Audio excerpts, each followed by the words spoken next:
কেননা টিএমসি যে মানুষের উপর অত্যাচার করেছে সেই মানুষ বিচার করবে আজকে এই লোকসভা ভোটের বাক্সয়। আপনি দেখে নেবেন আপনারা, আমি এখানে বসে বলছি আজকে মানুষ যদি ঠিক হয়, মানুষ যদি এই অত্যাচারের জায়গাটা বুঝতে পারে না বা পেরেছে, পারবে কি, ওনারা পেরেছে, আজকে পেরেছে বলে আজকে রাস্তায় লেগেছে, আন্দোলন করেছে, নিজেদের সম্মানের জন্য লড়ছে। এই লড়াইয়ের দাম আজকে ভোট বাক্সেই প্রমাণিত হবে। আমি বলছি আপনাদেরকে, দেখে নেবেন টিএমসির গুন্ডা বাহিনীকে ভোট দেওয়া মানে শেখ শাহজাহানকে ফিরিয়ে নিয়ে আসা। আমার রাজ্যে মা বোনেরা চাইবেন না যে শেখ শাহজাহান ফিরে আসুক, কোনো মতেই চাইবেন না। আর যে শেখ শাহজাহানের মাথার উপরে হাত দিয়ে আছে মুখ্যমন্ত্রী, নিজের সন্তানের মতো আগলে রাখা দরকার। যাদের ভোট লুট করছেন সেই সন্তানদের না করে দুর্নীতিগ্রস্ত একটা ক্রিমিনালকে হাত দিয়ে রেখেছে তার মাথায়, কেন রাখবে? ঠিক আজকে সেই শেখ শাহজাহানকে চোরা কারবার থেকে নিয়ে সমস্ত what she is claiming is absolutely correct।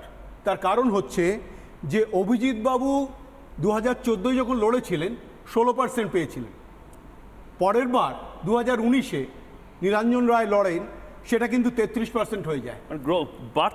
গ্রোথটা বাড়ছে।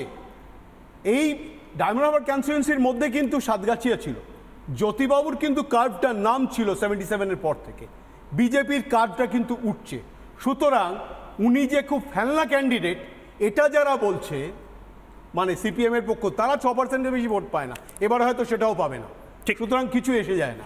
সিপিএম অন্য ধরনের কথাবার্তা বলে, আমি শারদকে রাইট অফ করে দিতে পারবো না জট করে। একদম আমি শারদত্ত বাবুর কাছে যেতে চাই। শারদত্ত বাবু, একটা কিন্তু কোথাও গিয়ে একটা হিন্ট পাচ্ছেন যে দেখুন আগে ক্যান্ডিডেটরা প্রথম থেকেই, মানে বিজেপির ক্যান্ডিডেট হোক বা অন্য ক্যান্ডিডেট, প্রথম থেকেই একটা মানে পার্ডন মাই ওয়ার্ডস কিন্তু কাঁদুনি গাইতে শুরু করতো, দেখো ওরা অত্যাচার করবে, এই করবে।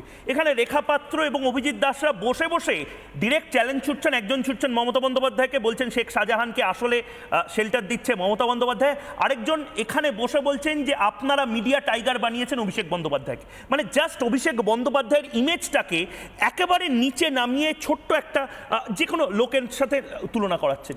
এটা কি বিজেপি একটা নির্দিষ্টভাবে করছে, না এটাই বাস্তব? এখন সেই কাশিরামজির কথাটা মনে পড়ে গেল, पहली बार वोट लड़ना है क्यों?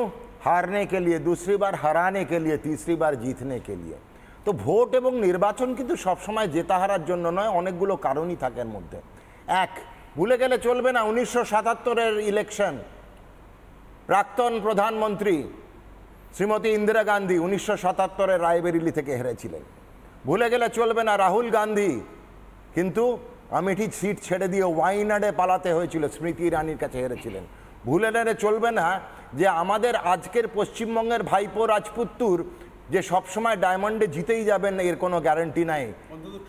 এটাও বলে দিচ্ছি যে ট্রেন যখন দেখাচ্ছে, প্রথমে একদম এই কথাটাই আমি তুলতাম 2014, 19 আর এবারে হচ্ছে 2024, যদি তিনটে ট্রেন দেখা যায়, ট্রেনটা কিন্তু আস্তে আস্তে কার্ভটা বিজেপির ফেভারে এগোচ্ছে।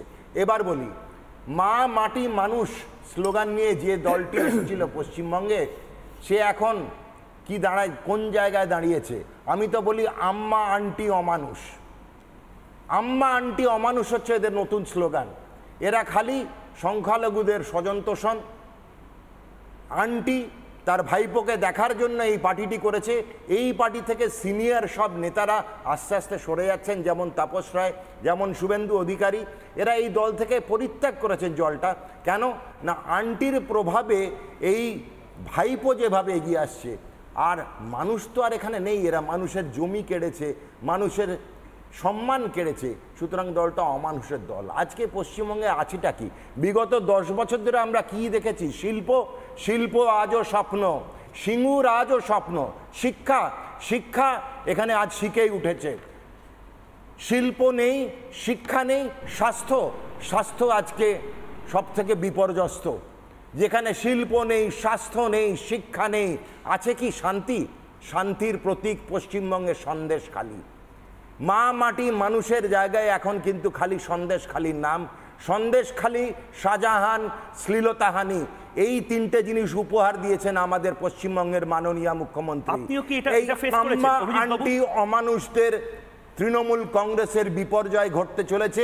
ভুলে গেলে চলবে না, আজকে ডায়মন্ড হারবার 5 বছর আগের আমেঠি হতে চলেছে। দেখে নেবেন কথা। অভিজিৎ বাবু, আপনি কি এটা ব্যক্তি জীবনে ফেস করেছেন? আপনার আপনার এই ত্রাসের কথা বারবার যেটা রেখাপাত্র বলছিল, আপনি কি নিজে এটা ফেস করেছেন? দেখুন, আমি যে বলছিলাম না যে 2018-এ পশ্চিমবাংলার মধ্যে একমাত্র লোকসভা যেখানটায় পঞ্চায়েতের সময় কোনো নমিনেশন করতে দেওয়া হয়নি। তা আমার মনে আছে সেই দিনের কথা। আমার ছোটোবেলা বাবা মারা গিয়েছিলেন, আমার মাই আমাদের মানুষ করেন। আমার বিল্ডিংয়ের পাশে যেহেতু বিজেপির জন্য কোনো অফিস দিত না, আমার দিদি হেডমিস্ট্রেস আছেন, ওরই একটা বিল্ডিংয়ে আমরা বিজেপি অফিস, আমি তখন জেলা সভাপতি ছিলাম, 5 বছর ওখানেই জেলা অফিস ছিল। আমার মনে হচ্ছে সেই দিনের কথা, 250 থেকে 300 ক্রিমিনাল হাতে সোর্ড নিয়ে, পিস্তল নিয়ে আমার ওই জেলা অফিসে তখন প্রায় 350-র মতো নমিনেশন দেওয়ার জন্য ছেলে এবং মেয়ে, মানে মহিলা এবং পুরুষ সমস্ত ক্যান্ডিডেট ছিল, ওই জেলা অফিসে অ্যাটাক করে। এবং ওদের যাই পারে হোক, ওদের একটা ভয়ও ছিল, ভেতরে ঢুকতে সাহস পায়নি, রাস্তার উপরে দাঁড়িয়ে এবং অস্ত্রাব গালিগালাজ একদম ওপেন, পিস্তল চকচক করছে রোদ্রেতে যে সোর্টগুলো, সেই ভিডিও আমার কাছে আছে, বললে আমি পাঠিয়ে দিতে পারি আপনাদের চ্যানেলে। তো পাশের বাড়ি থেকে 50 মিটার দূরে আমার মা, আমাদের বাড়ি অরিজিনাল যে বিল্ডিং, আমাদের যে পৈতৃক বাড়ি, তো সেই দোতলা থেকে আমার মা সেটা দেখেন। আমার মা আমাকে নিয়ে খুব টেনশন ছিল, রাস্তার ধারেই আমাদের বাড়ি। ওই দেখে মা এত ভীত হয়ে পেয়ে গেছিলেন যে উনি বাথরুমে যান, বাথরুমে গিয়ে স্লিপ খেয়ে পড়ে তার স্পাইনাল কর্ডটা ভেঙে যায়। আমার মা 6 মাস বেড রিডেন ছিলেন। যে মা আরও 15 বছর বাঁচতেন, আমি আমার মাকে হারাই শুধু এই নোংরা ভোটের অভিষেক ব্যানার্জির রাজনীতির জন্য। শান্তরূপ একদম শেষ বক্তা হিসেবে, শান্তরূপ, এই বাংলাতে আসলে এবার মমতা বন্দ্যোপাধ্যায় বনাম রেখাপাত্র এবং অভিষেক বন্দ্যোপাধ্যায় বনাম এই অভিজিৎ দাসদের লড়াইটাই কি আসলে আননার্ভ করে দিচ্ছে তৃণমূল কংগ্রেসকে, যে এবার আর নেতা বনাম নেতার লড়াই না, সাধারণ মানুষ বনাম তৃণমূল কংগ্রেসের লড়াই? যখন আমি রাজনীতি বুঝি, তো গোটা পশ্চিমবঙ্গ তত গোটা ভারতবর্ষ জুড়ে বিজেপির যদি এখন কেউ মুখ করে থাকে, সেটা স্বয়ং নরেন্দ্র মোদী। এবং যতজন যেখানেই দাঁড়াক না কেন, তারা কিন্তু প্রত্যেকে শুধুমাত্র একজন জনপ্রতিনিধি ছাড়া আর কিছু মাত্র নয়। এখানে বারবার অনেক ক্যান্ডিডেট মানে বলছে এই ক্যান্ডিডেট সেই ক্যান্ডিডেট, আমি অ্যাটলিস্ট বিজেপির পয়েন্ট অফ ভিউ থেকে বলতে পারি যে মুখ নরেন্দ্র মোদী এবং বাকি যারা দাঁড়াচ্ছেন তারা হচ্ছে মেম্বার অফ পার্লামেন্ট হওয়ার জন্য দাঁড়াচ্ছেন, এবং সাধারণ মানুষের সঙ্গে যে যোগসূত্র, মাটির যে টান, মাটির সঙ্গে যে যোগসূত্র তাদের প্রত্যেকের আছে। সেখানে কেউ সুপার সেলিব্রিটির মতো মুখ নিয়ে তারা কেউ দাঁড়াচ্ছেন না। সেটা আমাদের অভিজিৎ বাবু থেকে শুরু করে আমাদের রেখাদি থেকে শুরু করে যারাই বিজেপির হয়ে দাঁড়িয়েছেন। সেখানে উল্টো দিকে যদি আমরা তৃণমূলের হয়ে দেখি, তৃণমূলের এখন সবাই লিডার। এখানে সবাই কেউ আর কর্মীতে পরিণত নেই, সবাই লিডার হয়ে গেছে। অর্থাৎ এবার আর সেলিব্রিটি ক্যান্ডিডেট নয়, এবার আর নুসরাত জাহান, মিমিদেরকে দেখে মানুষ ভোট দেবে না। হয় মানুষ ভোট দেবে তৃণমূলের পক্ষে, শাহজাহানের পক্ষে, নয় মানুষ ভোট দেবে অত্যাচারিতদের পক্ষে, অভিজিৎ দাসদের পক্ষে বা রেখাপাত্রদের পক্ষে, সাধারণ মানুষের পক্ষে। কোন পক্ষটা মানুষ বেছে নেয় সেটা মানুষই ঠিক করবে। কিন্তু